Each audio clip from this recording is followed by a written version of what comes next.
एक समय की बात है, एक छोटे से कस्बे में मगन नाम का आदमी रहता था। मगन अपने घर में बेटे और पत्नी के साथ रहता था। मगन गरीब था, इसलिए वह दिन रात अपने परिवार की जरूरतें पूरी करने में लगा रहता था। वह हर हाल में बेटे और पत्नी की खुशी चाहता था।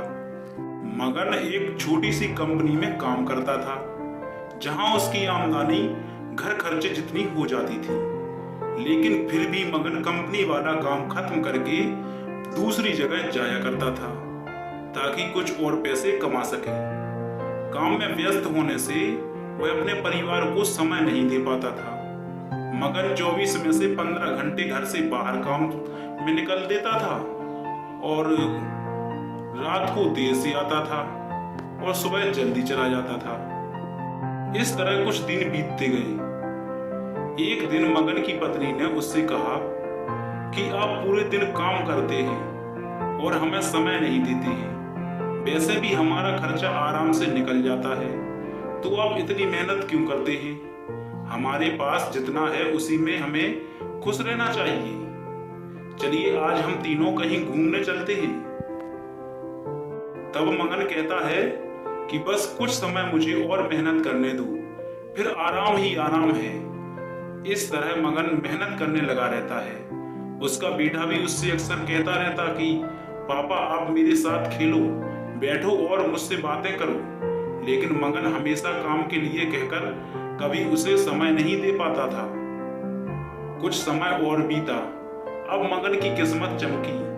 मगन की नौकरी जिस कंपनी में थी, अब उसका मालिक मगन को मैनेजर बना देता है, क्योंकि मगन काफी समय से वहां काम करता था और अब वह मालिक का विश्वास पात्र बन गया। मैनेजर बनने के बाद मगन बहुत अमीर हो गया। उसकी आमदनी अच्छी खासी थी। अब वह कुछ भी खरीद सकता था। उसकी गिनती धनी लोगों में होने लगी थी। पत्नी और बेटा बस एक बार कोई चीज मांग लेते तो वह तुरंत हाजिर कर देता था।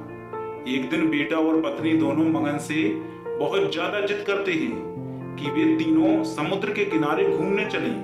मगन कहता है कि ठीक है, आज चलेंगे, लेकिन मुझे कंपनी में थोड़ा काम है, इसलिए तुम दोनों समुद्र के किनारे पहुंचो, मैं सीधा कंपनी से काम खत्म करके पहुंचता हूं।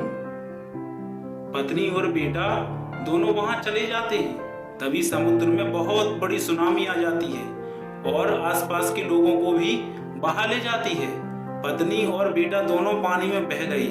जब मगन वहां पहुंचता है तो ऐसी हालत देख घबरा जाता है। उसने हर जगह देखा, लेकिन सब कुछ नष्ट हो चुका था। उसे यकीन हो गया कि उसकी पत्नी और बेटा भी बह गए।